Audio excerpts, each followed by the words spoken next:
Bienvenue dans le podcast Survie numérique. Je suis Michel, mon fils, l'auteur de Manuel de survie numérique pour tous et de la méthode survie numérique. Bienvenue sur la balado-diffusion survie numérique. Aujourd'hui, on va entrer dans l'arène la plus vaste, la plus colorée et la plus intrusive de l'ère numérique, les réseaux sociaux. Alors, ça va être en fait un épisode en deux parties. Aujourd'hui, on va avoir une première partie où je vais vous parler un petit peu des réseaux sociaux et la deuxième partie, donc dans le prochain épisode, on parlera plus de comment gérer un peu nos réseaux sociaux. Donc aujourd'hui, c'est plutôt pour parler du problème des réseaux sociaux. Parce que Facebook, Instagram, TikTok, X, LinkedIn, ces plateformes aujourd'hui font partie de notre quotidien et c'est venu très vite. Elles nous connectent, elles nous divertissent, elles nous informent. C'est une grande fête, tout le monde est invité, mais à quel prix? À quel prix? Ça, c'est très intéressant. Parce que vous savez qu'il y a une phrase très célèbre dans la Silicon Valley, je suis sûr que vous la connaissez, si c'est gratuit, c'est que vous êtes le produit. Alors, ça peut sembler un peu simpliste comme ça, mais c'est une vérité, au sein de cette phrase, il y a une vérité fondamentale, presque poétique dans son cynisme, parce que le modèle économique de ces géants, il ne repose pas sur la vente de services, mais sur la vente de votre attention et de vos données. J'insiste un petit peu parce que c'est quand même quelque chose de bizarre. Jamais dans toute l'histoire de l'humanité, en tout cas depuis que l'agriculture, le marché, ou en tout cas, allez, on va dire, depuis l'invention de la révolution industrielle et du capitalisme, il n'y a rien qui est gratuit. Il y a toujours eu un vendeur et puis un client. Le client, il achète un produit ou un service au vendeur. Donc ça, c'est quelque chose, ça a toujours été comme ça. Qu'est-ce que tu me vends? Bon, bah, je vends des salades, ok, ça coûte combien? Ok, et toi, qu'est-ce que tu vends? Eh bien, moi, je suis docteur et je vends des prestations de soins qui coûtent tel prix. Et toi, qu'est-ce que tu vends? Ben, moi, je vends des bagnoles. Et moi, je vends de l'essence. Et toi, qu'est-ce que tu vends? Ah, je suis comptable, je vends un service de m'occuper de ta comptabilité. Et on paye et on a un service. Et puis, quand les GAFAM sont arrivés, alors, pas toutes les GAFAM, parce que, par exemple, dans les GAFAM, il y a Microsoft et Apple. Bah, vous achetez un produit, un ordinateur où il y a Microsoft et vous achetez Windows avec. Même chose pour Apple. Mais quand sont arrivés les Facebook, les Instagram, les TikTok et surtout Gmail, bien, le premier, je me rappelle, c'était Gmail qui offre sa plateforme d'email, donc Gmail de Google, et puis qui nous offrait ça, puis il disait, vous avez des gigas et des gigas gratuits pour mettre vos emails et vos données, etc. Et tout le monde s'est jeté dessus. Mais il y avait une entourloupe. Évidemment, il y a une entourloupe. Comment on peut imaginer, dans le monde capitaliste dans lequel on vit, dans le monde de l'économie de marché dans lequel on vit, que quelque chose puisse être véritablement gratuit? Donc, qu'est-ce qui se passe? C'est qu'en fait, eux, ils vont nous offrir un produit. Ici, on va parler des réseaux aujourd'hui. Facebook, TikTok, Instagram, c'est gratuit. Vous ne payez pas un abonnement pour ça. Mais eux, comment ils font pour gagner de l'argent? Il faut bien qu'ils gagnent de l'argent. À partir de quoi? Vous allez me dire, à partir de la publicité. En fait, c'est plus pervers que ça. Et c'est ce qu'on appelle la surveillance capitalisme ou le capitalisme de surveillance. Et on va décortiquer comment ces plateformes, dans cet épisode, vous observent et comment elles construisent un double numérique. Le double numérique, j'ai développé ça dans mon bouquin, Manuel de survie numérique pour tous. C'est très important, cette notion du double numérique. C'est ce double de vous-même. C'est un avatar qui vous connaît mieux que vous-même. Et je vais vous expliquer comment ils utilisent ce profil pour influencer vos comportements, vos achats et même vos votes. Il va falloir que vous considériez que votre fil d'actualité dans Facebook, dans Instagram, dans TikTok, etc., c'est pas véritablement une fenêtre sur le monde. En fait, c'est un miroir déformant qui est construit spécifiquement pour vous, comme ces miroirs de foire qui vous font paraître plus grands ou plus gros selon ce qu'ils veulent vendre. C'est très important cette notion-là. Aujourd'hui, quand on regardait la télé, quand vous regardiez la télé à une heure de grande écoute avec un film, vous voyez une publicité.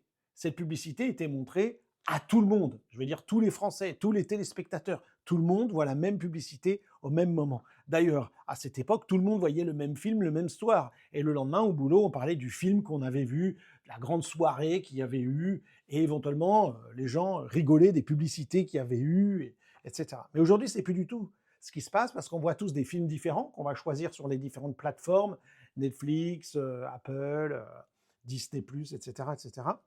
Et puis, surtout, et c'est là où ça va être terrible, les publicités vont être ciblées. Mais c'est plus que les publicités. Vos fils d'actualité, ce que vous allez voir sur le monde, va être spécifique à vous. Première partie, le modèle économique de l'attention. Et j'ai appelé pourquoi le café est gratuit. Pour comprendre ce mécanisme, il faut regarder le moteur qui fait tourner ces entreprises. Effectivement, contrairement à un journal que vous achetez ou un film que vous louez, les réseaux sociaux, eux, ils sont gratuits. Pourquoi? Parce qu'en fait, le client, c'est pas vous. Le client, c'est l'annonceur, c'est le publicitaire. Il faut imaginer un grand centre commercial gratuit. Imaginez un centre commercial où tout est gratuit. Vous y entrez, on vous offre un café, vous regardez les vitrines, tout, c'est super, tout est gratuit. Génial! Comment vous pouvez imaginer que ça existe? Pourquoi dans le monde réel, on ne pourrait pas imaginer un centre commercial gratuit, alors que sur Internet et dans le monde numérique, aujourd'hui, on veut que tout soit gratuit? Non, il y a un truc, c'est que dans ce centre commercial, à chaque pas que vous faites, il y a un agent secret, en vrai, c'est un algorithme, qui va noter tout ce que vous regardez. Combien de temps vous restez devant une affiche? Avec qui vous discutez? Quelle humeur vous avez? Est-ce que vous souriez? Est-ce que vous faites des mimiques et vous froncez les sourcils, etc. Ces agents, ce sont des algorithmes. Ils vont collecter des données monumentales en temps réel. Chaque petite hésitation que vous avez, chaque micro-mouvement que vous faites. Et ils vont construire, c'est ça leur objectif, un profil psychologique aussi précis que possible de chaque utilisateur, de chaque personne qu'il y a dans le magasin. Et une fois que ce profil est créé, et ça va très vite, en quelques clics, quelques likes, quelques hésitations de souris ou de votre doigt qui descend et qui freine un peu sur telle ou telle image, eh bien, ils vont créer un profil et ils vont le vendre aux enchères au temps réel. À qui ils vont le vendre aux enchères? Eh bien, à ce qu'on appelle des courtiers en données. Il y en a dans le monde entier, il y en a aussi en France, des courtiers qui vont acheter ce profil psychologique de vous. Et quand vous ouvrez l'application, eh bien, cet espace publicitaire, il est mis aux enchères. Vous ouvrez une application, par exemple TikTok, eh bien, vous voyez des pubs. Eh bien, TikTok, qu'est-ce qu'ils font? Ils vendent cet espace publicitaire à des gens. Vous savez bien que, par exemple, les chaînes de télé, TF1, France 2, etc., vendent un espace publicitaire à quelqu'un qui veut mettre sa pub à telle heure. Et vous savez bien que si la pub, elle passe à une heure de grande écoute, ça coûte plus cher que si c'est en plein milieu de la nuit où personne ne regarde. Eh bien, ici, c'est qu'on va mettre une pub qui est ciblée pour vous en fonction de votre double numérique psychologique. Et l'annonceur, évidemment, ils vont payer pour occuper, pour mettre leur publicité et pour vous vendre quelque chose. Donc plus ils savent des choses sur vous, plus la pub va vous cibler avec vos goûts, avec votre caractère, avec votre psychologie. À ce moment-là, c'est vous le produit. Votre attention, vos désirs, vos peurs, vos opinions politiques, tout se monétise. C'est comme si vous étiez dans un zoo et que les visiteurs payaient pour vous regarder manger, dormir et vous disputer avec votre partenaire. Vous êtes le singe. Mais les visiteurs, c'est les annonceurs, c'est les publicitaires. Ça, c'est très important de comprendre ça. Si c'est gratuit, c'est qu'ils vont vendre de la publicité à des gens, à des agences, à des courtiers, et vous, vous êtes le produit. C'est vous qui vendez votre caractère, vos données, votre vie. Alors évidemment, maintenant, partie 2, c'est la collecte des données, qui est bien au-delà de ce que vous faites. Beaucoup pensent que les réseaux sociaux ne collectent que ce que vous faites sur leur plateforme. Les likes, les commentaires et les partages. Grosso modo, on se dit, ben voilà, j'ai liké ça, il le sait. J'ai partagé ça, il le sait. J'ai fait tel commentaire, il le sait. Mais non, c'est croire que le détective, il vous suit que quand vous sortez de chez vous. La collecte, elle est bien plus vaste. Alors d'abord, évidemment, il y a toutes les données que vous avez déclarées, que vous avez données quand vous êtes inscrit. On vous a demandé peut-être votre âge, votre ville, votre boulot, votre job, quel job vous faites, votre orientation politique, évidemment votre sexe. Et parfois, il y a plein de questions qui sont faites. Puis des fois, vous avez des petits tests qui sont faits. Évaluez votre caractère, c'est quoi vous voulez savoir quel est votre signe astrologique, de quelle maison de Poudlard vous faites partie, etc. Et vous allez donner plein de trucs perso sur vous, plein de trucs perso qui vont être utilisés. Et puis, en plus de ces données déclaratives, il y a les données comportementales. Ce que vous faites réellement. Combien de temps vous restez sur une story, sur une image, sur une vidéo. La vitesse de défilement. À quelle vitesse vous faites aller votre doigt. À quel moment vous freinez. À quel moment vous êtes actif. Si vous restez 3 secondes de plus sur une photo de chat, l'algorithme tout de suite il va noter, tiens, il aime les chats. Et il le note. Vous freinez sur une image de jeune femme, de tel sport, de tel machin, il le sait tout de suite. Mais ce n'est pas tout. Parce que le plus inquiétant, c'est la collecte hors plateforme. C'est-à-dire quand vous n'êtes plus sur le TikTok, le Instagram, le Facebook, etc. Parce que les réseaux sociaux, ils ont des boutons j'aime et ce qu'on appelle des pixels de suivi sur des millions de sites web et des applications tierces, des applications connect, des partenaires. Vous savez, vous avez rempli des conditions d'utilisation que vous n'avez pas lues, que vous avez cliqué, ils disent est-ce que vous acceptez qu'on partage vos données avec des partenaires? Yes. Yes, vous avez mis oui. Et ça arrive même que vous n'avez pas de compte Facebook, mais vous pouvez visiter un site qui utilise le pixel Facebook. Et ce pixel Facebook, ce tag, cette étiquette, elle sait que vous êtes allé sur tel site. C'est un peu comme si vous aviez une montre connectée qui envoie un signal à chaque fois que vous entrez dans un magasin. Sauf que c'est comme si vous aviez une montre connectée, sauf que vous n'avez pas la montre. Vous êtes quand même tracé. Et en fait, c'est ce qui se passe avec le web. Parce que quand vous naviguez sur Internet, votre navigation est tracée partout. Il faut que je vous dise quelque chose. On a beaucoup parlé dans le temps, vous vous rappelez, des cookies, ces petits témoins de connexion. Est-ce que vous acceptez les cookies? Et des fois, vous dites, ah non, non, j'en veux pas des cookies. Et vous pouvez même aller dans votre navigateur Internet et supprimer les cookies. Vous pouvez faire en sorte qu'ils n'acceptent pas les cookies. Alors vous dites, si j'accepte pas les cookies, ces petits fichiers, ils vont pas pouvoir me suivre. Mais les choses sont bien, bien, bien plus grandes que vous le croyez. Parce qu'en fait, votre ordinateur, il est unique. Vous avez un ordinateur avec un certain écran, avec un certain clavier, avec une certaine souris, marque de souris. Vous avez un certain nombre de polices d'écran installées. Vous avez un certain nombre de logiciels installés. Ce qui fait que, en fait, c'est incroyable, votre ordinateur, votre téléphone tel qu'il est configuré, votre ordiphone ou votre ordinateur, est unique parmi tous les autres ordinateurs de la planète. Ah oui, votre ordinateur, il est en français, il a telle mise à jour de tel logiciel, vous avez telle version de Windows, si c'est votre téléphone, vous avez telle version d'Android sur tel téléphone avec telle application installée. Ça crée un profil, ce qu'on appelle un fingerprinting, qui est unique et qui est le vôtre. Et qu'est-ce qu'ils font, eux? Eh bien, ils vont tracer. C'est des statistiques, c'est l'IA qui dit, tiens, cette configuration-là, cette personne-là, je peux l'associer à cette adresse IP. Il va là, il va là, il va là, il va sur tel site. Votre navigation est tracée partout. Et ces données, elles sont agrégées pour enrichir votre profil. En plus des j'aime, en plus de ce que vous avez rempli dans votre profil sur Facebook, etc. Et ils agrègent tout ça. C'est ce qu'on appelle le shadow profiling, c'est-à-dire le profilage fantôme. Vous pouvez être profilé sans avoir de compte, simplement parce que vos amis en ont un ou parce que vous avez visité un site qui partage des données. C'est comme si votre ombre, elle avait une vie propre et racontait tout à vos voisins. Donc évidemment, si vous n'avez pas de compte Facebook, vous dites c'est pas possible. Si, parce que Facebook apprend des trucs sur vous malgré tout avec des pixels Facebook. Facebook balance sur le web, sur des sites sur lesquels ils achètent des encarts publicitaires de Facebook. Vous avez vu des trucs Facebook sur des sites qui ne sont pas Facebook. Eh bien, Facebook prend des infos sur vous, même si vous n'avez pas de compte Facebook. Je dis Facebook, c'est un exemple. Google fait pareil, tout le monde fait pareil. Et donc, c'est comme si vous aviez une ombre qui a sa vie propre et qui racontait tout à vos voisins. Partie 3, les algorithmes et la fameuse bulle de filtre. C'est un peu le miroir magique, la bulle de filtre. Ça, c'est très, très important, le miroir magique. Parce qu'une fois que les données sont collectées, qu'est-ce qu'ils en font? Eh bien, ils vont les injecter dans des algorithmes de recommandation. Le but de ces algorithmes, c'est pas de vous montrer la vérité, ni même ce qu'il y a de mieux.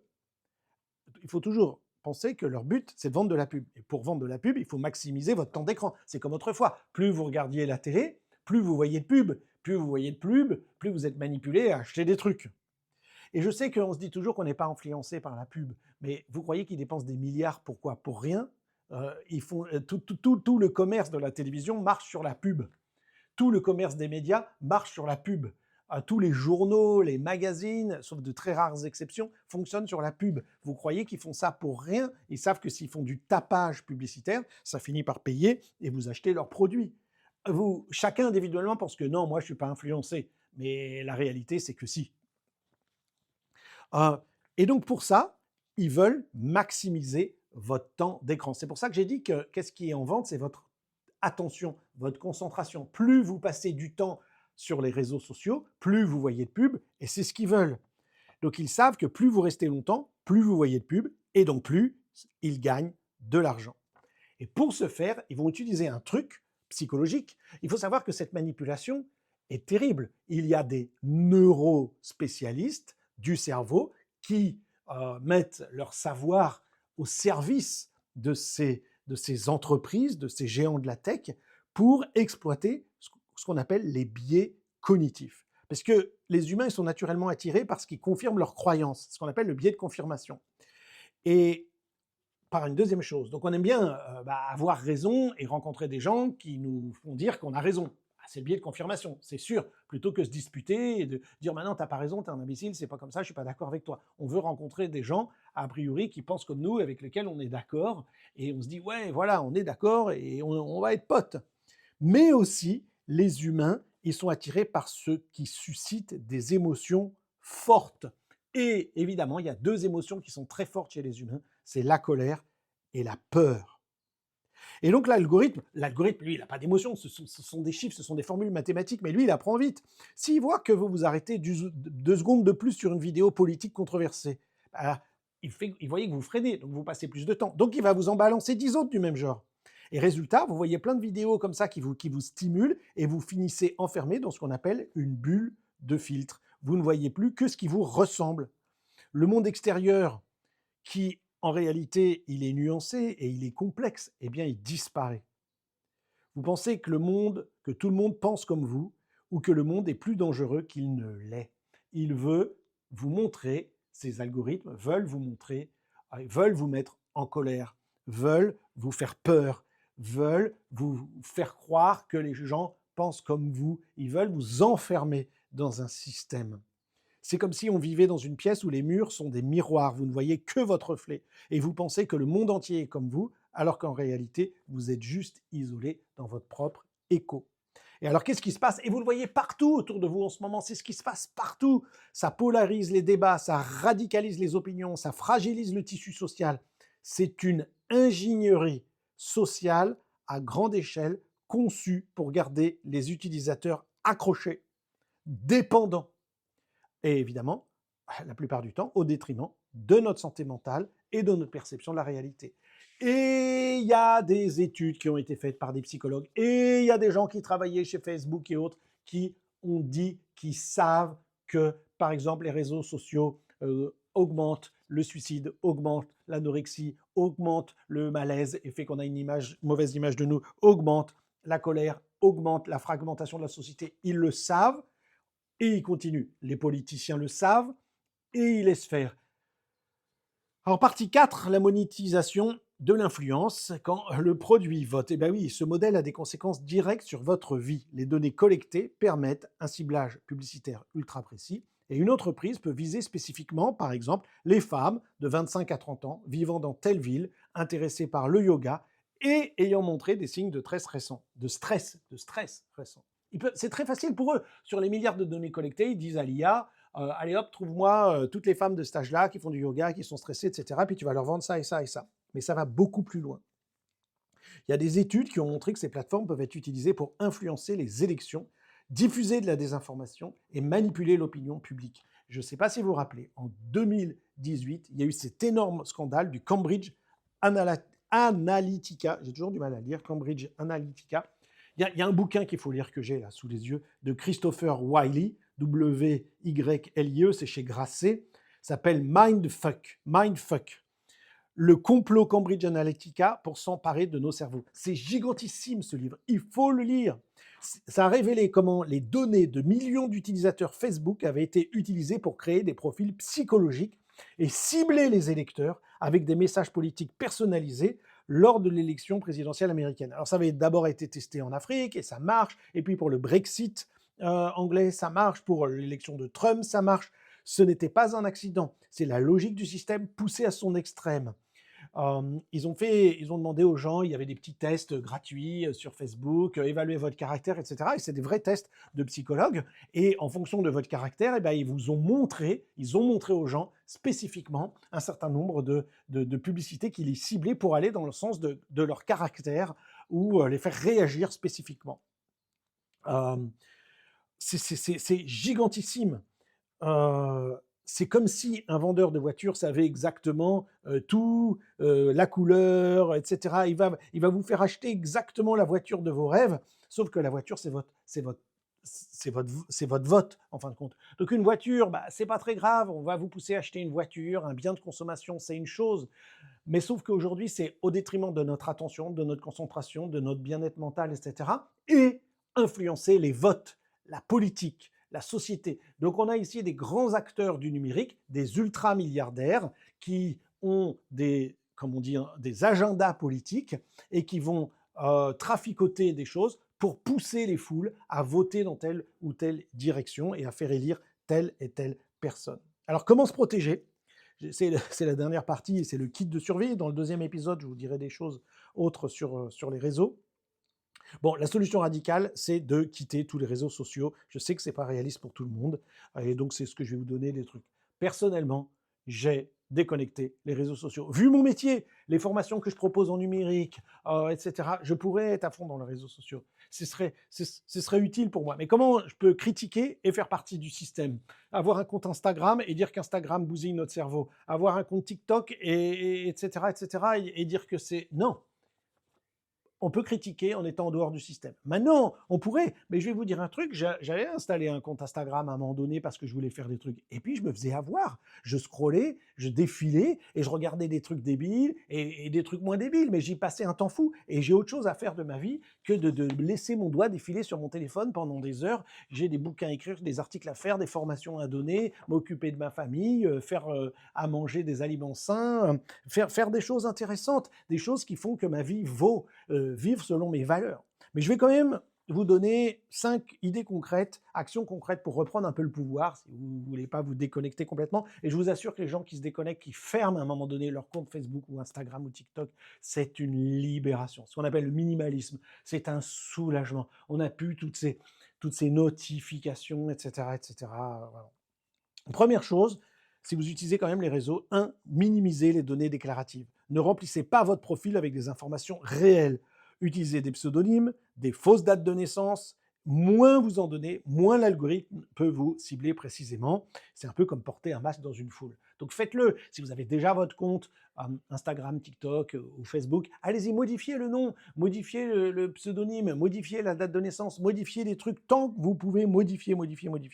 2, désactiver le suivi hors plateforme. Il y a des paramètres de confidentialité pour chacun de ces réseaux et vous désactivez l'option partage de données avec des partenaires. Des fois, ça s'appelle suivi d'activité hors de l'application.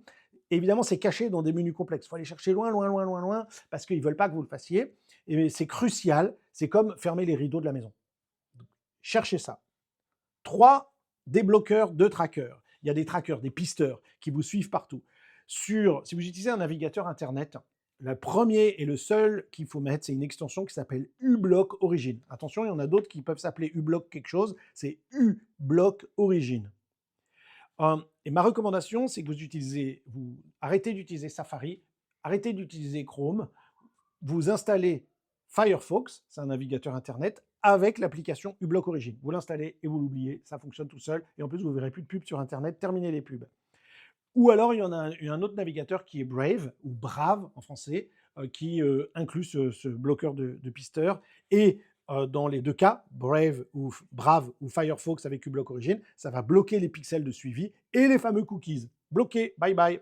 Ça brise le lien entre votre navigation sur le web et votre profil social. C'est un peu comme mettre un brouillard devant les yeux pour ces petits espions.